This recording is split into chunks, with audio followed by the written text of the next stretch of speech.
ये मानकर बैठे हो कि हिंदुस्तान की आजादी की स्वर्ण जयंती आ गई, 50 साल पूरा हो गया, और मैं आपको आज ये बताने आया हूं कि 50 साल बाद हम ज्यादा गुलाम हो गए। पहले गुलामी एक ईस्ट इंडिया कंपनी की थी, अभी हमारे देश में 4000 विदेशी कंपनियां हैं। और ये हो क्या रहा है, हमारे देश के बड़े बड़े नेता पैसा खाते हैं, रिश्वत खाते हैं और विदेशी कंपनियों को बुला के लाते हैं। कितना कितना पैसा खाते हैं, एक दो उदाहरण मैं आपको समझाऊं।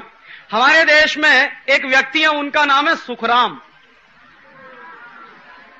आजकल बहुत दुखी है। पता है क्यों दुखी है? एक दिन सीबीआई वाले उनके घर गए तो जिस बिस्तर पर वो सोते थे उसके गद्दे के नीचे से 4 करोड़ रुपया निकला। तो सीबीआई वालों ने उनसे पूछा कि ये 4 करोड़ रुपया बिस्तर के गद्दे के नीचे से निकला, इसका माने आपके बैंक बैलेंस में कितना होगा?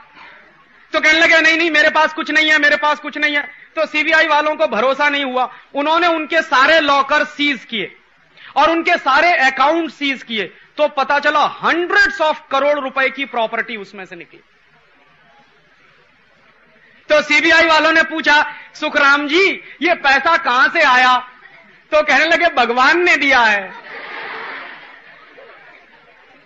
तो सीबीआई के एक ऑफिसर ने उनसे कहा कि भगवान आपको ही क्यों देता है, मुझे क्यों नहीं देता, हमको क्यों नहीं देता?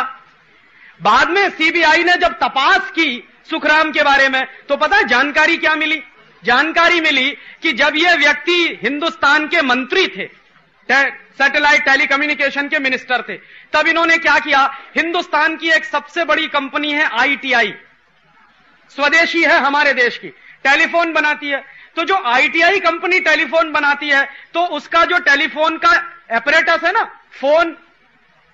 फोन और उसका क्रेडल दोनों मिला के एपरेटस, वो जितने रुपए में हमको देती है, 100 रुपए में, 125 रुपए में, 150 रुपए में हमको देती है आईटीआई। सुखराम साहब ने क्या किया कि अब आईटीआई का नहीं लेंगे, अमेरिका की कंपनी का खरीदेंगे। तो अमेरिका की कंपनी ने वो एपरेटस बेचना शुरू किया 600 रुपए में। हमारे देश में बनता था 150 रुपए का, सुखराम साहब ने वो नहीं खरीदा, अमेरिका से खरीद कर लाएंगे 600 रुपए में। तो उससे क्या होगा, अमेरिका की कंपनी को जो 450 रुपए का मुनाफा होगा, उसमें से कुछ सुखराम साहब को कमीशन मिलेगा। उसका नतीजा क्या हुआ, हमारे देश की सबसे बड़ी आईटीआई नाम की कंपनी तो डिवीजन बंद हो गए, अभी 4 डिवीजन बंद होने वाले हैं, उसके 6 डिवीजन है सारे देश में।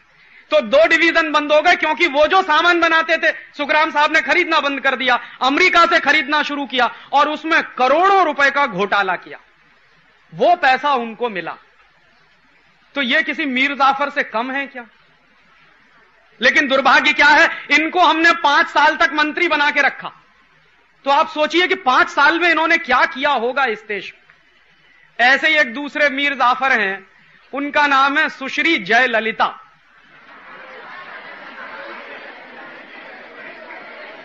वो क्या थी, वो तमिलनाडु की मुख्यमंत्री थी। तो जब वो तमिलनाडु की मुख्यमंत्री थी ना, तो उसकी तनख्वाह मालूम है कितनी थी? पे उसकी ₹1.25 पर मंथ, ₹1.25 पर मंथ, ये उसकी सैलरी। और इतनी सैलरी पाने वाले बहन के घर में जब सीबीआई वाले पहुंचे तो क्या मिला पता? 40 किलोग्राम सोना, 800 किलोग्राम चांदी, 10,500 साड़ियां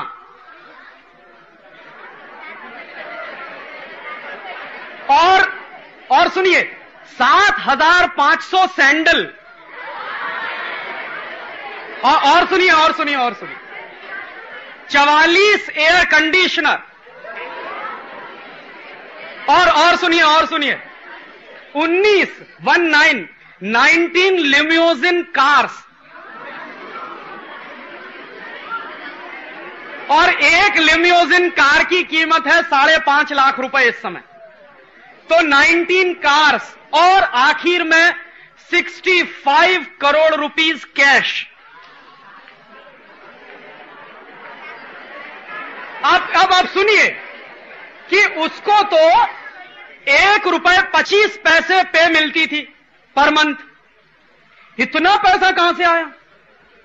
जिसको ₹1.25 तनख्वाह मिलती हो, उसके घर में 65 करोड़ रुपए कैश, 40 किलोग्राम सोना, 800 किलोग्राम चांदी, 10,500 साड़ियां, 7,500 जूते और 19 विदेशी कार, इतना सब कहां से आया?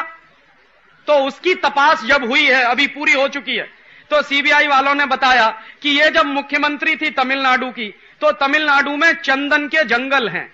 चंदन समझते हैं? सैंडलवुड। तो हजारों हेक्टेयर के चंदन के जंगल इसने विदेशी कंपनियों को मुफ्त में बेच दिए। तो विदेशी कंपनियों ने क्या किया? उसके बदले में रिश्वत खिलाई, और अब वो रिश्वत खा के अब उनके ऊपर कोर्ट में केस चल रहा है। पता नहीं कब तक चलेगा, ये नहीं मालूम, कब उनको फांसी मिलेगी ये भी नहीं मालूम, लेकिन इस देश में चल रहा है। मीर जाफर नंबर 2 देखिए क्या है। एक मीर जाफर नंबर 3 है, उनका नाम है लालू प्रसाद यादव।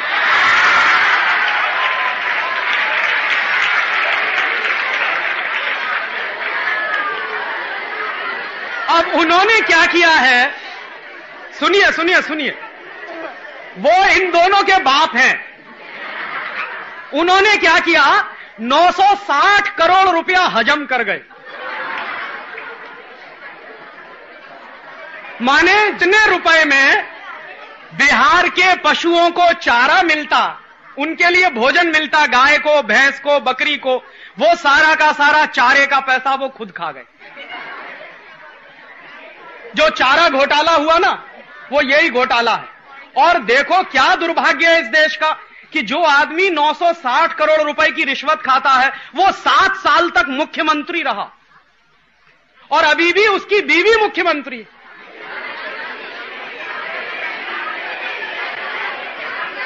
तो आप जरा अपने आप से पूछिए, ये मैं कह रहा हूं इसलिए नहीं, आप अपने आप से पूछिए कि इतने बड़े बड़े मीर जाफर अगर इस देश में हैं, तो क्या होगा इस देश का?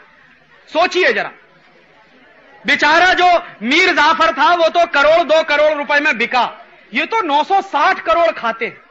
और रोज आप अखबार पढ़िए तो कोई भी दिन ऐसा बाकी नहीं जाता जिस दिन हजारों करोड़ का घोटाला ना होता। तो आप जरा सोचिए कि क्या इसी के लिए हमने आजादी पाई थी? माने एक मीर जाफर के कारण 250 साल गुलाम हो गए। अब आजादी के 50 साल के बाद ऐसे ही मीर जाफरों को हिंदुस्तान में फिर से। और तब दोस्तों हम सबको यह सोचना पड़ेगा कि कुछ गड़बड़ हो रही है इस देश में। क्या गड़बड़ हो रही है? ये सारे के सारे बड़े नेता विदेशी कंपनियों को बुला बुला के, उनसे रिश्वत खा खा के हिंदुस्तान को बेच रहे हैं। और क्या हो गया है, ये एक बाजू में है, दूसरे बाजू में एक और दूसरी बड़ी दुर्घटना इस देश में चल रही है कि जिन विदेशी कंपनियों को ये नेता बुलाकर लाते हैं, उनका सामान कौन खरीदता? हम सब लोग खरीदते। माने हम भी छोटे छोटे मीर जाफर हैं। तो क्या होता है कि विदेशी कंपनी का सामान हम खरीद कर लाते हैं, दुकानदार को पैसा देते हैं, दुकानदार क्या करता है, उस पैसे को विदेशी कंपनी को पहुंचाता है। विदेशी कंपनी चूंकि दूसरे देश से आई है, तो वो आपके देश का पैसा अपने देश में ले जाती है।